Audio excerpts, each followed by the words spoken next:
Selamat datang di Siarantara. Hari ini kita akan melakukan perjalanan ke masa lalu untuk memahami lebih dalam tentang asal-usul kita sebagai manusia.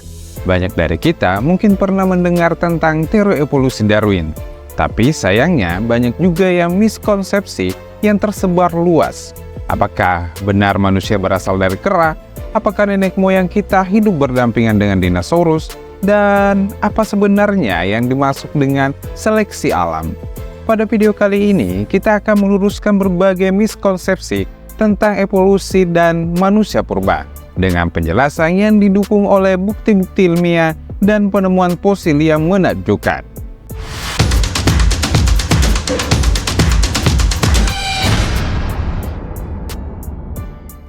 Pertama-tama, mari kita mulai dengan memahami dasar dari teori evolusi yang dikemukakan oleh Charles Darwin pada abad ke-19. Pada tahun 1831, Darwin memulai perjalanannya dengan kapal HMS Beagle mengelilingi dunia untuk melakukan penelitian ilmiah. Perjalanan ini memberinya wawasan mendalam tentang keragaman hayati di berbagai benua dan kepulauan. Ide sentral dari teori evolusi Darwin adalah bahwa spesies mengalami perubahan seiring waktu melalui proses yang disebut dengan seleksi alam. Seleksi alam sering terjadi ketika individu-individu dengan karakteristik yang lebih cocok atau lebih mampu bertahan hidup dan berkembang biak dalam lingkungan yang tertentu, cenderung lebih banyak menurunkan keturunan ke mereka. Ini menyebabkan perubahan genetik dalam evolusi dan generasi ke generasi yang pada akhirnya bisa menghasilkan spesies yang berbeda dari nenek moyang yang sama. Jadi, evolusi bukanlah proses instan atau acak, melainkan proses bertahap yang melibatkan adaptasi terhadap lingkungan dan tekanan-tekanan seleksi alam.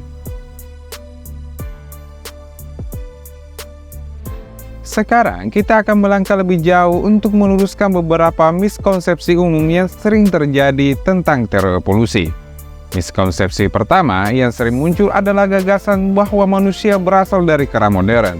Sebenarnya, teori evolusi menyatakan bahwa manusia dan kera modern memiliki nenek moyang bersama, bukan bahwa manusia langsung berasal dari kera yang ada saat ini.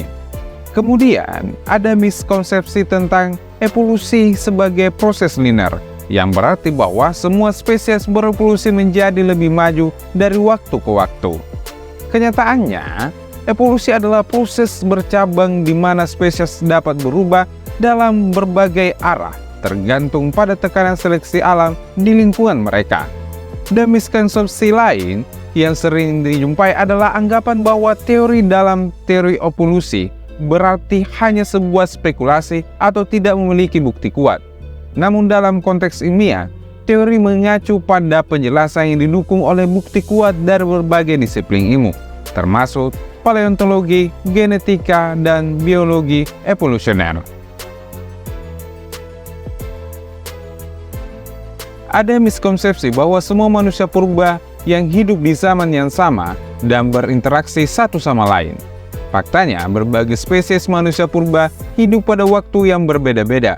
Misalnya, Homo habilis hidup sekitar 2,4 juta tahun yang lalu, sementara Homo neanderthalensis muncul sekitar 400.000 tahun yang lalu dan hidup berdampingan dengan Homo sapiens untuk beberapa waktu.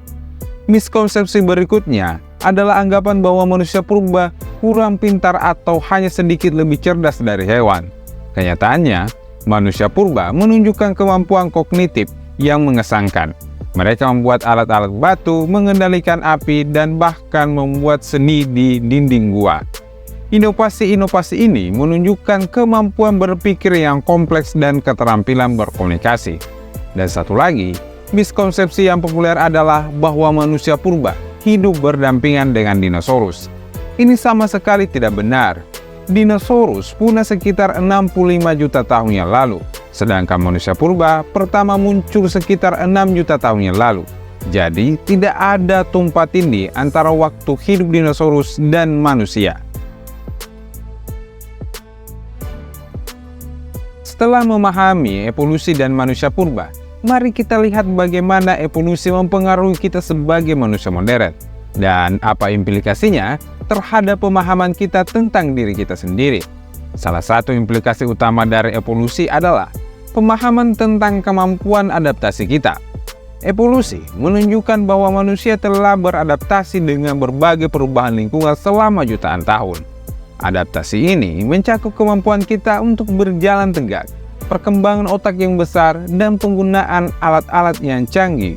Semua ini telah memberikan kemampuan untuk berinovasi dan bertahan dalam berbagai kondisi. Selain itu, evolusi juga membantu kita memahami kesehatan dan penyakit. Banyak kondisi kesehatan modern memiliki akar dalam sejarah evolusi kita. Misalnya, beberapa penyakit kronis seperti diabetes dan penyakit jantung dapat dikaitkan dengan cara tubuh kita bereaksi terhadap pola makanan dan aktivitas yang sangat berbeda dari nenek moyang kita. Kita juga dapat melihat kesamaan genetik yang kita miliki dengan spesies lain. Manusia berbagi sekitar 98% DNA yang mereka dengan simpanse, yang menunjukkan betapa dekatnya hubungan kita dengan hewan lain.